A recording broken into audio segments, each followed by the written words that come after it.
నమస్తే, welcome to స్వతంత్ర. నేను మురళి. ముందుగా హెడ్లైన్స్ చూద్దాం. ఏపీలో కూటమి ప్రభుత్వం కీలక నిర్ణయం. గత ప్రభుత్వ పథకాల పేర్లు మార్పు.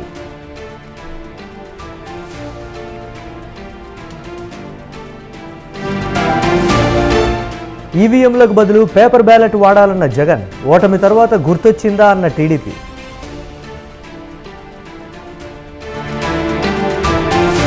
సచివాలయంలో బాబు పవన్ భేటీ. అసెంబ్లీ సమావేశాలపై చర్చ.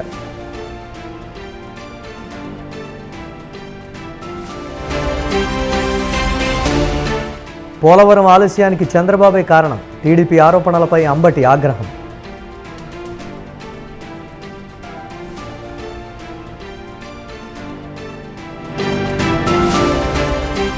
స్కిల్ డెవలప్మెంట్ సెంటర్ను ప్రారంభించిన రేవంత్.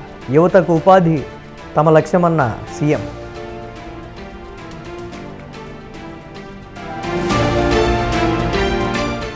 విద్యుత్ కొనుగోళ్లపై విచారణ కమిషన్ సమీక్ష. విచారణ అధికారికి చెడుద్దేశాలు ఉండకూడదన్న జగదీష్ రెడ్డి.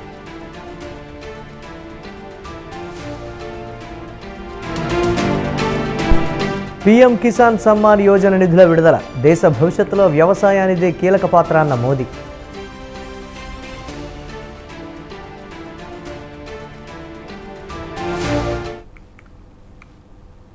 ఏపీ సీఎం చంద్రబాబు త్వరలో కుప్పంలో పర్యటించనున్నారు. తనను భారీ మెజారిటీతో గెలిపించిన కుప్పం నియోజకవర్గ ప్రజలకు కృతజ్ఞతలు తెలిపేందుకు ఆయన అక్కడికి వెళ్లనున్నారు. ఈ నెల 23, 24న చంద్రబాబు కుప్పంలో పర్యటించే అవకాశం ఉంది. రాష్ట్ర ముఖ్యమంత్రిగా బాధ్యతలు చేపట్టాక తొలిసారి ఆయన కుప్పం వెళ్లనున్నారు. నియోజకవర్గ అభివృద్ధిపై జిల్లా స్థాయి అధికారులతో ఆయన సమావేశమవుతారు. కుప్పంలో భారీ బహిరంగ సభ కూడా నిర్వహించే అవకాశం ఉంది. అనంతరం టీడీపీ శ్రేణులతో సమావేశమవుతారు చంద్రబాబు.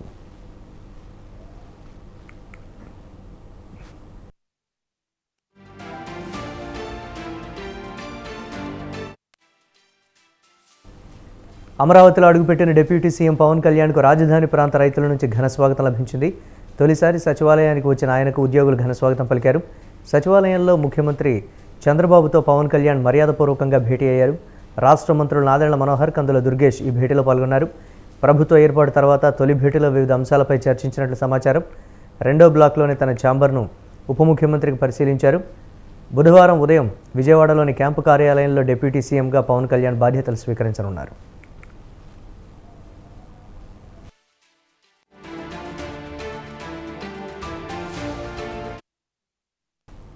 ఈవీఎంలపై వైసీపీ అధినేత వైఎస్ జగన్ సంచలన వ్యాఖ్యలు చేశారు. ఎన్నికల్లో ఈవీఎంలకు బదులు పేపర్ బ్యాలెట్లు వాడాలని అభిప్రాయం వ్యక్తం చేశారు.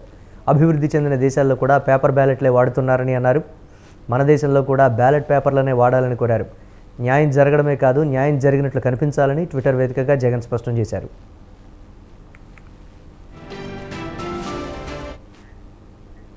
"2024 సార్వత్రిక ఎన్నికల్లో వైసీపీ ఓడిపోయింది. అసెంబ్లీ ఎన్నికల్లో కేవలం 11 స్థానాలనే గెలుచుకుంది. ప్రతిపక్ష హోదా సైతం కోల్పోయింది. ఈ నేపథ్యంలో ఈవీఎంలపై అనుమానం వ్యక్తం చేసిన మాజీ సీఎం జగన్ ఈ మేరకు ట్వీట్ చేశారు.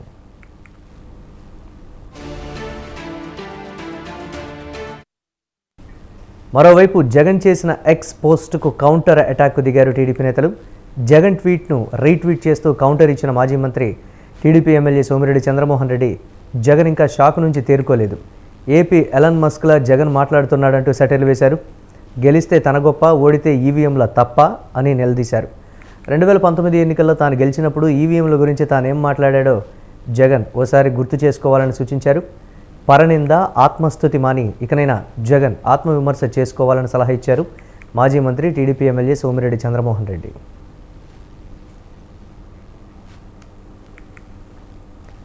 ఇక జగన్ రెడ్డి, నీకు 151 సీట్లు వచ్చినప్పుడు అది మీ విజయమా?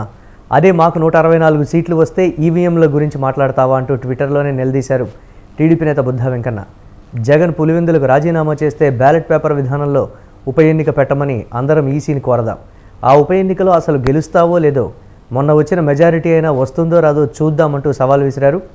ఇకనైనా జగన్ చిలక జోస్యం ఆపాలి అంటూ ఎద్దేవా చేశారు బుద్ధా వెంకన్న.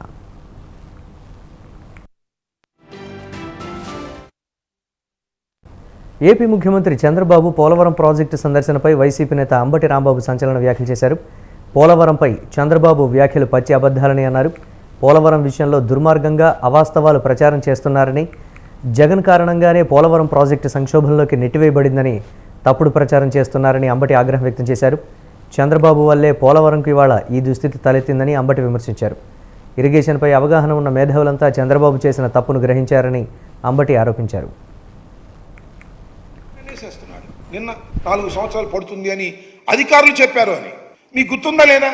నారా చంద్రబాబు నాయుడు గారితో సైతం కూటమిలో సభ్యులందరూ కూడా ఎప్పుడు మీరు పూర్తి చేస్తారు అంటే చెప్పలేనటువంటి మంత్రి ఒక మంత్రి అన్నారు. నేను మనవి చేస్తున్నా, ఇవాళ ఈ ప్రాజెక్ట్ ఇంత ఆలస్యం కావడానికి చంద్రబాబు నాయుడు గారు అధికారంలోకి వచ్చి జగన్మోహన్ రెడ్డి అంటున్నాం, మేము అధికారంలోకి వచ్చి చంద్రబాబే అంటున్నాం. పరస్పర ఆరోపణలు చేసుకుంటున్నాం, పరస్పరం ఒకరి మీద ఒకరు బురద చల్లుకుంటున్నాం అనుకోండి కాసేపు. అయితే వాస్తవాలు గమనించలేరు ప్రజలు, వాస్తవాలు చెప్పుకోలేమా ప్రజలకి?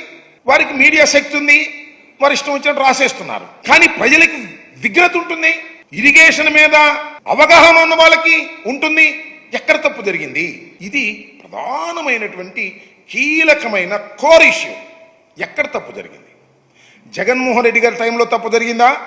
నారా చంద్రబాబు నాయుడు గారి టైంలో తప్పు జరిగిందా? నేను మనవి చేస్తున్న జగన్మోహన్ రెడ్డి గారి హయాములో ఏ విధమైన తప్పిదము జరగకపోగా వేగవంతంగా ప్రాజెక్టును పూర్తి చేయడానికి ప్రయత్నం. వైజాగ్ స్టీల్ విషయంలో కేంద్ర ప్రభుత్వం విధానపరంగా నిర్ణయం తీసుకుంటుందని కేంద్ర మంత్రి భూపతిరాజు శ్రీనివాస్ వర్మ అన్నారు. కేంద్ర ఉక్కు శాఖ సహాయ మంత్రిగా తన ఛాంబర్లో సంతకం చేసి బాధ్యతలు తీసుకున్నారు. ఈ కార్యక్రమంలో కేంద్ర మంత్రి కిషన్ రెడ్డితో పాటు ఏపీ బీజేపీ నేతలు పాల్గొన్నారు. ఆంధ్రప్రదేశ్ అభివృద్ధికి తాను కృషి చేస్తానని ఈ సందర్భంగా కేంద్ర మంత్రి భూపతిరాజు శ్రీనివాస్ వర్మ అన్నారు. ముఖ్యమంత్రి చంద్రబాబుతో సమన్వయం చేసుకుంటూ ఆంధ్రప్రదేశ్కు పరిశ్రమలు తీసుకురావడంలో కీలక పాత్ర పోషిస్తానని చెప్పారు. వైజాగ్ స్టీల్ ప్లాంట్ ప్రైవేటీకరణ విషయంలోనూ ప్రజల సెంటిమెంట్ను కాపాడుతూ ముందుకు వెళ్తామన్నారు.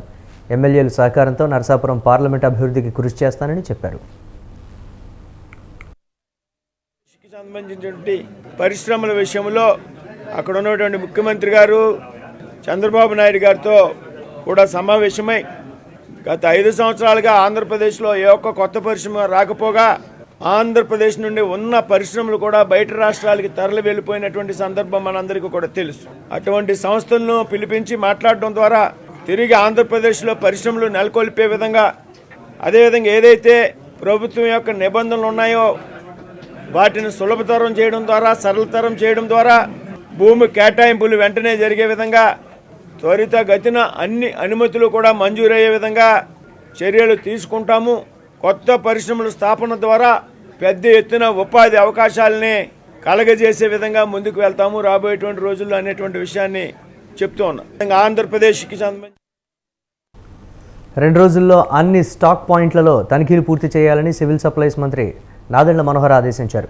సివిల్ సప్లైస్ కార్యాలయంలో తూనికలు కొలతల విభాగపు అధికారులతో సివిల్ సప్లైస్ మంత్రి మనోహర్ సమీక్షించారు. తూనికలు కొలతల విభాగంలోని పెండింగ్స్, పౌర సరఫరాల అంశంలో ఇప్పటికీ వరకు ఉన్న పరిస్థితిపై ఆరా తీశారు. రాష్ట్రంలో 253 మండల లెవెల్ స్టాక్ పాయింట్లలో తనిఖీలు చేసి రిపోర్ట్ ఇవ్వాలని అప్పుడే ఆదేశించామన్నారు. అక్రమాలు చేసిన వారు, దీని వెనుక ఉన్న వారెవరిని వదిలిపెట్టమని సివిల్ సప్లైస్ మంత్రి నాదెండ్ల మనోహర్ స్పష్టం చేశారు. సంబంధించిన స్టాక్ పాయింట్ ఉంటుందో దాన్ని పరిశీలించినప్పుడు కందిపప్పు, పంచదార మరియు పామ్ ఆయిల్ ప్యాకెట్లలో చాలా స్పష్టంగా 50 నుంచి 80 గ్రాములు తూకంలో తేడా స్పష్టంగా కనపడింది. సో రాష్ట్ర వ్యాప్తంగా సుమారు 253 మండల్ లెవెల్ స్టాక్ పాయింట్లని తనిఖీ చేసి సమగ్రమైన రిపోర్టు ప్రజెంట్ చేయమని ఆ రోజు నేను అధికార యంత్రాంగాన్ని కోరాను. దానికి అనుగుణంగా ఇప్పటి వరకు 62 MLS పాయింట్స్ పరిశీలించారు. స్టాక్ పాయింట్స్లో వెళ్ళి శాంపిల్స్ తీసుకుని చెక్ చేశారు. అందులో సుమారు 24 కేసెస్ డిటెక్ట్ అయినాయి. సో ఈ 24 కేసెస్ కూడా కేసు బుక్ చేస్తున్నారు. చాలా సీరియస్గా చట్ట ప్రకారంగా ఎవరైతే సప్లై చైన్లో ఇన్వాల్వ్ అయ్యారో వాళ్ళందరిపైన కూడా చాలా బలమైన చట్టాన్ని తీసుకొచ్చి దానికి అనుగుణంగా కేసెస్ రెడీ చేయమని చెప్పారు. పౌర సరఫరాల శాఖ సంబంధించిన స్టాక్ పాయింట్ ఉంటుందో దాన్ని పరిశీలించినప్పుడు కందిపప్పు. మాజీ సీఎం జగన్ పులివెందుల పర్యటన రద్దు చేసుకున్నారు. ఆయన రేపు పులివెందులు వెళ్లి 21వ తేదీన తాడేపల్లి తిరిగి రావాలని తొలుత భావించారు. అయితే ఏపీ అసెంబ్లీ సమావేశాలు ఈ నెల 24వ తేదీ నుంచి 21కి మార్చడంతో జగన్ పర్యటన వాయిదా పడింది. ఈ నేపథ్యంలోనే 20న తాడేపల్లిలో వైసీపీ కీలక సమావేశం జరగనుంది. అసెంబ్లీ, లోక్సభ ఎన్నికల్లో పోటీ చేసిన వైసీపీ అభ్యర్థులతో జగన్ సమీక్ష నిర్వహించనున్నారు. అదే సమయంలో అసెంబ్లీ సమావేశాలపైన చర్చించనున్నారు.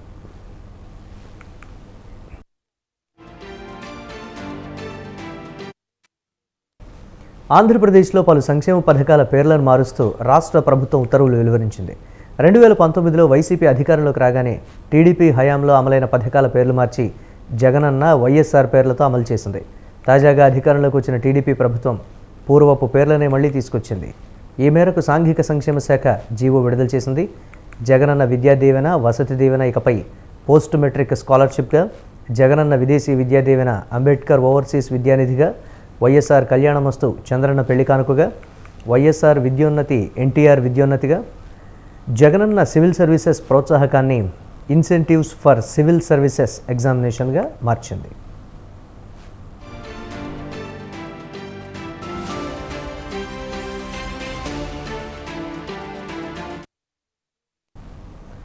సమాజం చాలా వేగంగా అధునాతన టెక్నాలజీ వైపు దూసుకెళ్తోందని తెలంగాణ ముఖ్యమంత్రి రేవంత్ రెడ్డి అన్నారు.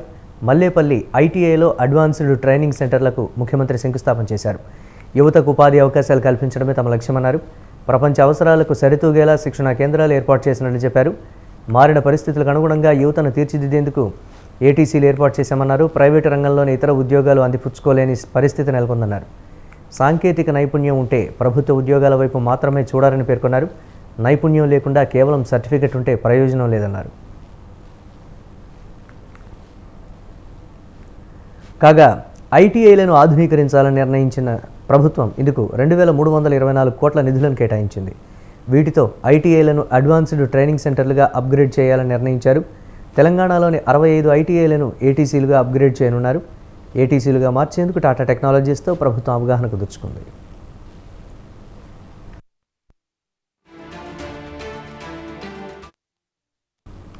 ఏపీలో 2 ఎమ్మెల్సీ స్థానాల ఉప ఎన్నికకు షెడ్యూల్ విడుదలైంది. మండలిలో ఖాళీగా ఉన్న 2 ఎమ్మెల్యే కోటా ఎమ్మెల్సీ స్థానాలకు త్వరలో ఎన్నికలు నిర్వహించనున్నారు. జూలై 12న ఎన్నికలు నిర్వహించి అదే రోజు ఫలితాలు విడుదల చేస్తారు. నామినేషన్లకు జూలై 2 వరకు గడువు ఇచ్చారు. ఇక్బాల్ వైసీపీతో పాటు ఎమ్మెల్సీ పదవికి రాజీనామా చేశారు. టీడీపీలో చేరడంతో సి రామచంద్రయ్యపై అనర్హత వేడిపడింది. దీంతో 2 ఎమ్మెల్సీ స్థానాలు ఖాళీ అవడంతో ఈసీ ఉప ఎన్నికకు షెడ్యూల్ ప్రకటించింది.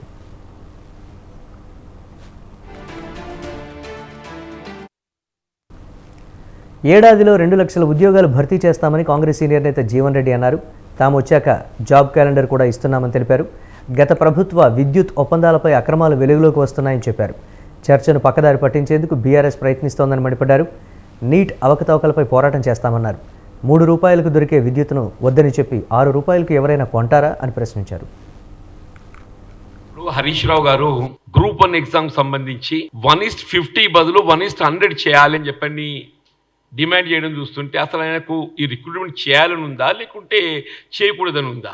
ఇప్పుడు వాళ్ళు 10 సంవత్సరాలు నిరుద్యోగ యువకులతో ఏదైతుందో వాళ్ళ జీవితాలతో చెలగాటాలాడి ఈ తెలంగాణ రాష్ట్ర సాధన కొరకు ఏదైతుందో ఆత్మత్యాగాలు బలిదానాలు చేసుకున్నటువంటి ఒక తెలంగాణ యువత ఇలా రాష్ట్రంలో కాంగ్రెస్ ప్రభుత్వం ఏర్పడ్డ తదుపరి ఒక నిర్ణీత కాల వ్యవధిలో ఇలా ప్రభుత్వంలో ఉన్న ఖాళీలన్నీ భర్తీ చేయబడే విధంగా ఏదైతుందో ఇలా ఉద్యోగాల భర్తీ ప్రక్రియను చేపడుతుంటే హర్షించవలసింది పోయి మీరు 1:50 మీరు ఏదైతే కాంపిటీషన్ ఉన్నదో దాన్ని 1:100 చేయాలి. ఏదైనా మిస్టర్ హరీష్ రావు నోటిఫికేషన్లో పేర్కొనడం జరుగుతుంది. Once selection process is begun you cannot change the notification. విద్యుత్ కొనుగోలు యాదాద్రి పవర్ ప్రాజెక్ట్ ఏదైతే దామరచెర్లలో ఏర్పాటు చేయడం జరిగిందో దాని పట్ల అంటే గత కేసీఆర్ ప్రభుత్వం తీసుకున్న నిర్ణయం పట్ల దాని వెనుక దాగి ఉన్నటువంటి ఒక అంతరార్థ పరమార్థాన్ని ఆలోచిస్తున్న పరిస్థితులలో ఆ చర్చను పక్కదారి పట్టించడానికి రాష్ట్ర పునర్విభజన చట్టంలో ఏదైతుందో all assets and liabilities are divided between 52 and 48%. But electricity మాత్రం ఏదైతుందో Telangana 53 Andhra 46 see the proportionate. ఆ విధంగా తెలంగాణ ప్రాంతానికి విద్యుత్తు ఇబ్బందులు ఎదురు కాకుండా ఉండాలనే ఆలోచనతో అట్లా ఎన్టీపీసీ ద్వారా రాష్ట్ర ప్రభుత్వంపై ఏ విధమైనటువంటి ఒక ఆర్థిక భారం పడకుండా 4000 మెగావాట్ల విద్యుత్ ఉత్పాదన ప్రాజెక్టే ఏర్పాటు చేయబడి కేవలం పీపీ అగ్రిమెంట్తో విద్యుత్ సరఫరా చేసే విధంగా రాష్ట్ర పునర్విభజన చట్టంలో ఒప్పందం కుదుర్చుకొని ఇవాళ ఎన్టీపీసీ ద్వారా 4000 మెగావాట్ల విద్యుత్తు మనకు అందింపజేసే విధంగా పొందుపరిస్తే ఇవాళ ఏదైతుందో మీరు ఆ 4000 మెగావాట్ల విద్యుత్ ఉత్పాదన ప్రాజెక్టు సంబంధించి ఆనాడే గట్ట సత్వరమైన నిర్మాణం పూర్తి చేయబడే విధంగా చర్యలు చేపట్టబడి ఉన్నట్టయితే నీ యాదాద్రి పవర్ ప్రాజెక్ట్ ఎందుకే? మాజీ మంత్రి హరీష్ రావుపై తెలంగాణ ప్రభుత్వ విప్ బీర్లా ఐలయ్య తీవ్ర విమర్శలు చేశారు. 10 ఏళ్లు మంత్రిగా పనిచేసిన హరీష్ రావు పిచ్చి పట్టినట్లుగా మాట్లాడుతున్నారని అన్నారు. ప్రజలు ఓడించి ఇంట్లో కూర్చోబెట్టినా బుద్ధి మార్చుకోలేదన్నారు. హరీష్ త్వరలో బీజేపీలో చేరడం ఖాయమన్నారు బీర్లా. హరీష్ రావు మాటలు అదుపు తప్పితే తెలంగాణ ప్రజలు రాళ్లతో కొట్టి తరుముతారని హెచ్చరించారు.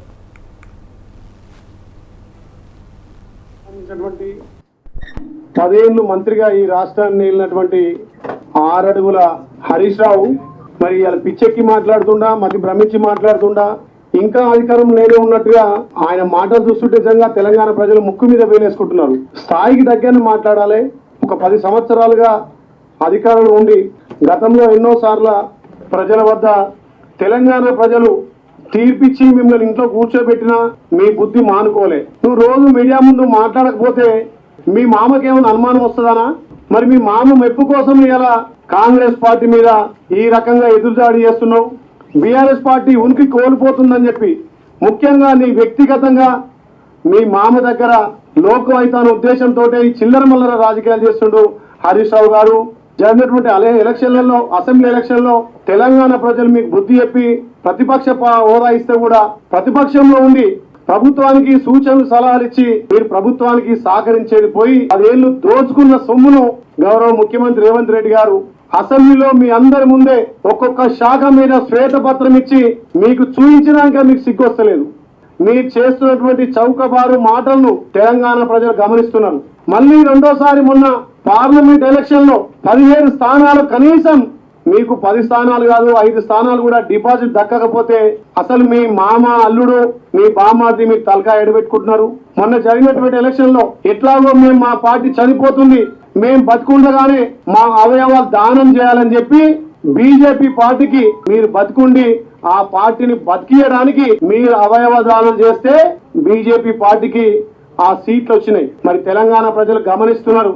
పార్లమెంట్ ఎలక్షన్ నుంచి మీ మామ ఏడున్నాడు, మీ బామ్మాది ఏడున్నాడు, ఏమున్నా మీ బామ్మాదికి ఒక ట్విట్టర్ ఉంటది. ఆ ట్విట్టర్ లో తప్ప ప్రజలలో కనిపించరు. మీరు ప్రజలకు జవాబుదారిగా ప్రతిపక్షంలో ఉండి ప్రభుత్వానికి సలహా ఇచ్చేది పోయి తండ్రి కొడుకులు గాయబైతే నువ్వేమున్నా మీడియా ముందుకు వచ్చి ప్రభుత్వాన్ని ఇబ్బంది పెట్టే మాటలు, ప్రభుత్వం మీద బురద జల్లాలని చూస్తున్నావు. గత ప్రభుత్వం తొందరపాటు వల్ల ట్రాన్స్కో, జెన్కోకు 81,000 కోట్లు అప్పులయ్యాయని టీజేఎస్ అధినేత కోదండరాం అన్నారు. గోదావరి నీటి మట్టం పెరిగితే భద్రాద్రి ప్లాంట్ను కాపాడుకోగలమా అని ప్రశ్నించారు. గతేడాది వచ్చిన వరదలకు భద్రాద్రి ప్లాంట్లో ఉత్పత్తి ఆపేయాల్సి వచ్చిందని తెలిపారు. గత ప్రభుత్వం తీసుకున్న అన్ని నిర్ణయాలను సమర్థించుకునే ప్రయత్నం చేస్తోందని మండిపడ్డారు. ప్రజా సంక్షేమం కోసం ప్రభుత్వం తన అధికారాన్ని ఉపయోగించాలని తెలిపారు. ప్రభుత్వం, రాష్ట్ర ముఖ్యమంత్రి గారు తెలంగాణ రాష్ట్రానికి కరెంటు సప్లై చేయాల్సినటువంటి అవసరం ఉంది. అంధకారంలో ఉన్న రాష్ట్రంలో వెలుగులు నింపాలనే లక్ష్యం ఉంది అనే పేరుతో వారు తీసుకున్న అన్ని నిర్ణయాలను సమర్థించుకునే ప్రయత్నం చేస్తున్నారు. ఇది కరెక్ట్ కాదు. ఏది చేసినా ప్రభుత్వం అనేది కొన్ని నియమాల ప్రకారం పనిచేయాలి. భారత రాజ్యాంగంలోని ఆర్టికల్ 14 ఏం చెప్తుందంటే మనుషులందరినీ సమానంగా చూడాలి, మనుషులందరికీ సమాన చట్టపరమైన రక్షణ కల్పించాలి. ప్రభుత్వం అనేది ట్రస్టీ. ఒక ట్రస్టీ ప్రజల తరఫున అధికారాన్ని నిర్వహిస్తున్నారు. ప్రజలందరి సంక్షేమం కోసం ఈ అధికారాన్ని నిర్వహించాలి. ఈ సూత్రాలన్నింటినీ కూడా ప్రభుత్వం ఉల్లంఘించింది. ఆ ఉల్లంఘించటం అనేది నేరము. ఈ ఉల్లంఘించటం అనేది తప్పిదం మాత్రమే కాదు, ఒక చట్టపరమైనటువంటి నేరం అనేది కూడా మనం గ్రహించాలి. ముఖ్యమైన అంశం ఏంటంటే మనకు అసలు ఎంత విద్యుత్ కావాలి, వాళ్ళతోనూ ఒప్పందం చేసుకుంది 1000 మెగావాట్లు అయితే మొత్తం వాళ్ళ ఇష్ట ప్రకారం వాళ్ళు విద్యుత్తును సరఫరా చేసేసరికి విద్యుత్ సంస్థలకు షెడ్యూలింగ్లో చాలా సమస్యలు వచ్చాయి. ఈ సమస్యలన్నింటినీ కూడా జస్టిస్ గారి దృష్టికి తీసుకుపోవడం జరిగింది. అట్లనే ఛత్తీస్గఢ్కు సంబంధించినంత వరకు మార్వా పవర్ ప్లాంట్తో 1000 మెగావాట్ల ఒప్పందం చేసుకుంటే అదనంగా ఇంకో 1000 మెగావాట్లు కావాలనేసి మన రాష్ట్రం MOU కుదుర్చుకుంది ఛత్తీస్గఢ్ తోటి. ముఖ్యంగా ఇక్కడ ప్రధానమైన లోపం ఏంటంటే ఈ అదనపు 1000 మెగావాట్లకు సంబంధించి ఏ పవర్ ప్లాంట్ నుంచి విద్యుత్ వస్తుంది, దానికి ఫ్యూయల్ ఏంటి, ఎక్కడ దానికి అయ్యే ఖర్చు ఎంత, క్యాపిటల్ కాస్ట్ ఎంత, ఏ వివరాలు లేకుండానే మన తెలంగాణ రాష్ట్రం అప్పట్లో అదనపు 1000 మెగావాట్లకు ఒప్పందం చేసుకుంది. దీంతో తర్వాత తప్పు తెలుసుకొని దీన్ని క్యాన్సిల్ చేసుకోవాలనేసి నిర్ణయం చేసుకున్నారు. దాన్ని రిలింక్విష్మెంట్ అంటారు. ఈ అదనపు 1000 మెగావాట్ల కారిడార్ను క్యాన్సిల్ చేసుకోవడానికి PGCLకి అప్లై చేస్తే వాళ్ళు 261 కోట్ల రూపాయలు రిలింక్వెస్ట్మెంట్ ఛార్జెస్ కింద వాళ్ళు వేశారు. అయితే మనం ఇంతవరకు ఈ ఛార్జెస్ మనం కట్టలేదు. కాకపోతే సెంట్రల్ ఎలక్ట్రిసిటీ సంగారెడ్డి వరకు మెట్రో విస్తరించాలని ఎండీ ఎన్వీఎస్ రెడ్డికి మెదక్ ఎంపీ రఘునందన్ కోరారు. సంగారెడ్డికి మెట్రో పక్కా అని ప్రచారంలో హామీ ఇచ్చానని తెలిపారు. తన నియోజకవర్గ ప్రజలకు ఇచ్చిన మాటను నిలబెట్టుకుంటానని అన్నారు. మెట్రో ఎండీ ఎన్వీఎస్ రెడ్డితో మెదక్ ఎంపీ రఘునందన్ రావు భేటీ అయ్యారు. 30 రోజుల్లో డిపిఆర్ సిద్ధం చేస్తామని ఎండీ హామీ ఇచ్చారని ఎంపీ రఘునందన్ తెలిపారు. తొలి దశలో పటాన్చెరు వరకు మెట్రో తీసుకొస్తానని అన్నారు. రెండో దశలో సంగారెడ్డి వరకు మెట్రో తీసుకొస్తానని ఎంపీ రఘునందన్ చెప్పారు. నియోజకవర్గ ఎన్నికల సందర్భంగా పటాన్చెరు, సంగారెడ్డి 2 శాసనసభ నియోజకవర్గాలకు సంబంధించినటువంటి ప్రజలకి నన్ను ఎంపీగా గెలిపిస్తే సాధ్యమైనంత తొందరగా మెట్రోని పటాన్చెరు నుంచి మియాపూర్ నుంచి పటాన్చెరు వరకు, పటాన్చెరు నుంచి సంగారెడ్డి వరకు ఎక్స్టెన్షన్ ఇప్పిస్తామని చెప్పి ఎన్నికల సందర్భంగా హామీ ఇవ్వడం జరిగింది. ఎన్నికల నోటిఫికేషన్ కంటే ముందు కూడా భారతీయ జనతా పార్టీ ఆధ్వర్యంలో సంగారెడ్డి జిల్లా కేంద్రమైనటువంటి సంగారెడ్డిలో జిల్లా కలెక్టర్ కార్యాలయం ముంగట మెట్రోని సంగారెడ్డి చౌరస్తా వరకు ఎక్స్టెన్షన్ చేయాలనేటువంటి ఒక నినాదంతో ఒక పెద్ద నిరసన కార్యక్రమాన్ని కూడా చేపట్టడం జరిగింది. ఇవన్నీ ఇటీవల కాలంలో జరిగితే 2008 సెప్టెంబర్ 8వ తారీఖు రోజు నేను పటాన్చెరుకి మెట్రో కావాలని చెప్పి మొట్టమొదటిసారిగా ఒక పాదయాత్ర కార్యక్రమాన్ని 2008 సెప్టెంబర్ 8 రోజు కూడా నిర్వహించడం జరిగింది. ఈరోజు మెట్రో సిఎండి గారు అయినటువంటి రెడ్డి గారిని కలిసి మియాపూర్లో ఆగిపోయినటువంటి మెట్రోని పటాన్చెరు నుంచి సంగారెడ్డి వరకు ఎక్స్టెన్షన్ చేయించాలని చెప్పి ఒక రాతపూర్వకమైనటువంటి బీహార్, గుజరాత్ నుండి నీట్ పరీక్ష పత్రం లీక్ అయిందని మాజీ ఎంపీ వినోద్ కుమార్ సంచలన వ్యాఖ్యలు చేశారు. నీట్ పరీక్షపై దేశవ్యాప్తంగా చర్చ జరుగుతుందన్నారు. కోట్ల రూపాయలు చేతులు మారాయని అంటున్నారని, దీనిపై ఈడీ ఎందుకు కేసు నమోదు చేయడం లేదని ప్రశ్నించారు. తెలంగాణ రాష్ట్రం నుండి చాలామంది పిల్లలు నీట్ పరీక్ష రాశారని చెప్పారు. 2015 నుండి నీట్ పరీక్ష తెలంగాణ విద్యార్థులు రాస్తున్నారని, కేవలం 15% మాత్రమే ఆల్ ఇండియా కోటాకి పోతున్నాయన్నారు. పరిపాలించినటువంటి రాష్ట్రాలు, ఈ రాష్ట్రాల్లో నీట్ ప్రశ్నపత్రము 30 లక్షల రూపాయలకు అమ్ముకున్నారనేది ఈరోజు ప్రభుత్వమే చెప్తుంది, కేంద్ర ప్రభుత్వం. మరి దురదృష్టవశాత్తు మరి అక్కడికే పరిమితమైంది అనుకోవడం లేదు. చాలా రాష్ట్రాల్లో ఈ పేపర్ లీక్ అయి కోట్లాది రూపాయల చేతులు మారినట్టు కూడా చెప్తున్నారు. మరి దీనిపైన ఈడీ ఎందుకు స్పందిస్తున్నదో అర్థం కావడం లేదు. ఈ అవినీతి జరిగినప్పటికీ కూడా మోడీ గారి ప్రభుత్వం స్పందించలేదు ఇప్పటివరకు కూడా. పరీక్ష రాసినటువంటి లక్షలాది మంది తెలంగాణ రాష్ట్రంలో చాలా మంది తల్లిదండ్రులు ఆవేదన వ్యక్తపరుస్తున్నారు. మరి నిన్న మొన్న జరుగుతున్నటువంటి సంఘటనలు, విద్యార్థి సంఘాలు ఈ రోజు కూడా పెద్ద ఎత్తున ధర్నాలు చేస్తున్నారు. దేశంలోని రైతన్నలకు కనక వర్షం కురిపించారు ప్రధాని నరేంద్ర మోదీ. పీఎం కిసాన్ సమ్మాన్ యోజన పథకం ద్వారా 20,000 కోట్ల నిధులను విడుదల చేశారు. ఈ పథకం ద్వారా దేశంలోని సుమారు 9.26 కోట్ల మంది రైతులకు లబ్ధి చేకూరనుంది. ప్రధానమంత్రి కిసాన్ సమ్మాన్ నిధి పథకం కింద కేంద్ర ప్రభుత్వం ప్రతి సంవత్సరం 3 విడతల్లో మొత్తం 6,000 ఇస్తోంది. మూడోసారి ప్రధానిగా బాధ్యతలు స్వీకరించిన తర్వాత వారణాసికి వచ్చిన మోదీ పీఎం కిసాన్ 17వ విడత నిధులను విడుదల చేశారు. కేంద్ర ప్రభుత్వం ఏటా రైతులకు ఇచ్చే ప్రధానమంత్రి కిసాన్ సమ్మాన్ యోజన పథకం ద్వారా ఈ నిధులను 3 విడతలుగా అందజేస్తూ వస్తోంది. ఇప్పుడు ప్రధాని నరేంద్ర మోదీతో పాటు కేంద్ర వ్యవసాయ శాఖ మంత్రి శివరాజ్ సింగ్ చౌహాన్ కలిసి ఈ నిధులను విడుదల చేశారు. దేశంలోని పీఎం కిసాన్ సమ్మాన్ నిధి పథకానికి అర్హులైన రైతులందరికీ బ్యాంకు ఖాతాల్లో 2,000 రూపాయల చొప్పున జమ అవుతాయి. ఈ తీపి కబురును వారణాసి వేదికగా ప్రధాని రైతులకు తెలిపారు. कोने में गांव में आज टेक्नोलॉजी से जुड़े हुए सभी किसान भाई बहनों का, देश के नागरिकों का अभिवादन करता हूं। थोड़ी देर पहले ही देश भर के करोड़ों किसानों के बैंक खाते में पीएम किसान सम्मान निधि के 20,000 करोड़ रुपए पहुंचे हैं। आज 3 करोड़ बहनों को लखपति दीदी बनाने की तरफ भी बहुत बड़ा कदम उठाया गया है। कृषि सखी के रूप में बहनों की नई भूमिका उन्हें सम्मान और आय के नए साधन दोनों सुनिश्चित करेंगे। मैं अपने सभी किसान परिवारों को, माताओं बहनों को बहुत बहुत शुभकामनाएं देता। हिंदुस्तान దేశంలోని 40 విమానాశ్రయాల్లో బాంబులు పెట్టామంటూ దుండగులు బెదిరింపు ఈమెయిల్స్ పంపారు. బాంబులతో ఆయా ఎయిర్పోర్టులను పేల్చివేయబోతున్నామంటూ ఈమెయిల్స్లో హెచ్చరించారు. బెదిరింపు ఈమెయిల్స్ అందుకున్న 40 విమానాశ్రయాల్లో ఢిల్లీలోని ఇందిరాగాంధీ అంతర్జాతీయ విమానాశ్రయం, పట్నాలోని జయప్రకాష్ నారాయణ అంతర్జాతీయ విమానాశ్రయం, వడోదర, కోల్కతా, జైపూర్ ఎయిర్పోర్టులు కూడా ఉన్నాయి. దీంతో ఆయా విమానాశ్రయాల్లో తీవ్ర కలకలం రేగింది.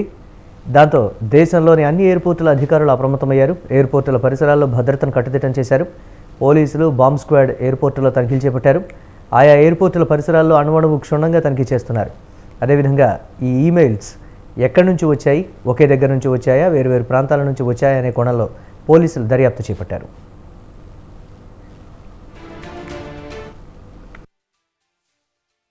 దేశవ్యాప్తంగా ఎంబీబీఎస్, బీడీఎస్ తదితర మెడికల్ కోర్సులో ప్రవేశాలకు నిర్వహించిన నీట్ యూజీ పరీక్ష నిర్వహణలో జరిగిన అవకతవకలపై దాఖలైన పిటిషన్లను తాజాగా సుప్రీంకోర్టు విచారించింది. ఈ సందర్భంగా అభ్యర్థులకు దేశవ్యాప్తంగా పరీక్ష నిర్వహించే ఎన్టీఏపై సుప్రీంకోర్టు మండిపడింది.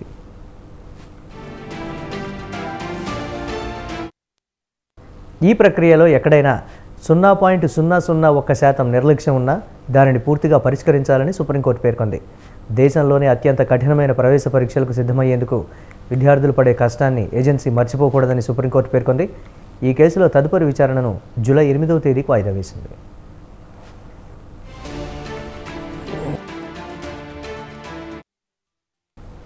అమెరికా అధ్యక్షుడు జో బైడెన్ ఆరోగ్యం, వయోభార సమస్యలతో తరచూ వార్తల్లో నిలుస్తున్నారు. తాజాగా మరోసారి ఇదే తరహా ఘటన జరిగింది. ఆ సమయంలో అక్కడే ఉన్న మాజీ అధ్యక్షుడు బరాక్ ఒబామా ఆయనకు సాయంగా నిలిచారు.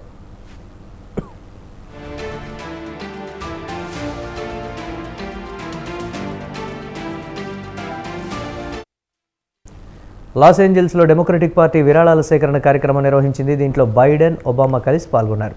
వారిద్దరిని జిమ్మీ కిమ్మెల్ దాదాపు 45 నిమిషాల పాటు ఇంటర్వ్యూ చేశారు. అనంతరం మద్దతుదారులు చప్పట్లతో మార్పురోగించారు. ఇరువురు నేతలు వారికి అభివాదం చేశారు. అనంతరం ఒబామా స్టేజ్ దిగి వెళ్లేందుకు సిద్ధమై ముందుకు కదిలారు. బైడెన్ మాత్రం ఎటూ పాలుపోనట్లు 10 సెకండ్ల పాటు ఉన్న చోటే బిగుసుకుపోయినట్లు నిలబడిపోయారు. దీంతో పరిస్థితిని అర్థం చేసుకున్న ఒబామా బైడెన్ను చేయి పట్టి అక్కడి నుంచి తీసుకువెళ్లారు. ఈ ఘటనకు సంబంధించిన వీడియో ఇప్పుడు సోషల్ మీడియాలో వైరల్ అయింది. బైడెన్ ఆరోగ్యంపై పలువురు ఆందోళన వ్యక్తం చేస్తూ కామెంట్లు చేస్తున్నారు. అయితే ఆయన సతీమణి జిల్ బైడెన్ మాత్రం అధ్యక్షుడి ఆరోగ్యం బాగానే ఉందని ఇటీవల ఓ సందర్భంలో వివరణ ఇచ్చారు. 81 ఏళ్ల వయసులో ఆయన సంపూర్ణ ఆరోగ్యంతో ఉన్నారని తెలిపారు.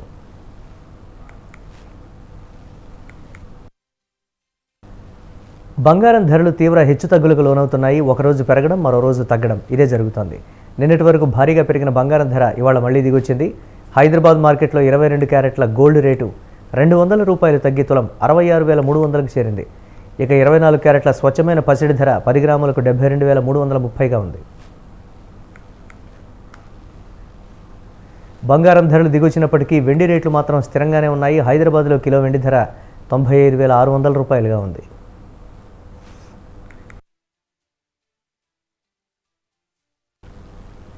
దేశీయ స్టాక్ మార్కెట్లు మరోసారి తాజా రికార్డును సొంతం చేసుకున్నాయి. లాభాల్లో ప్రారంభమైన స్టాక్ మార్కెట్లు ముగింపు వరకు అదే ఒరవడిని కొనసాగించాయి. నిఫ్టీ అయితే ఆల్ టైమ్ రికార్డు సొంతం చేసుకుంది. 23,560 మార్కును క్రాస్ చేసింది. సెన్సెక్స్ కూడా హై లెవెల్ కొనసాగింది.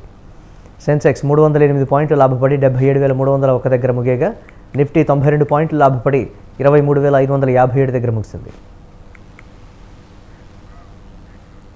సెన్సెక్స్ సూచీలో Wipro, M&M, Infosys, Tech Mahindra, Titan, HUL, Axis Bank, NTPC, Bajaj Finserv, Tata Steel, Bajaj Finance, Power Grid షేర్లు లాభాల్లో కొనసాగాయి. Hindustan Aeronautics, Mazagon Dock, Cochin Shipyard, Garden Reach మరియు భారత్ ఎలక్ట్రికల్స్ అత్యంత యాక్టివ్ షేర్లలో ట్రేడ్ అయ్యాయి. డాలర్తో పోలిస్తే రూపాయి మార్కం విలువ ₹83.52 దగ్గర ప్రారంభమైంది.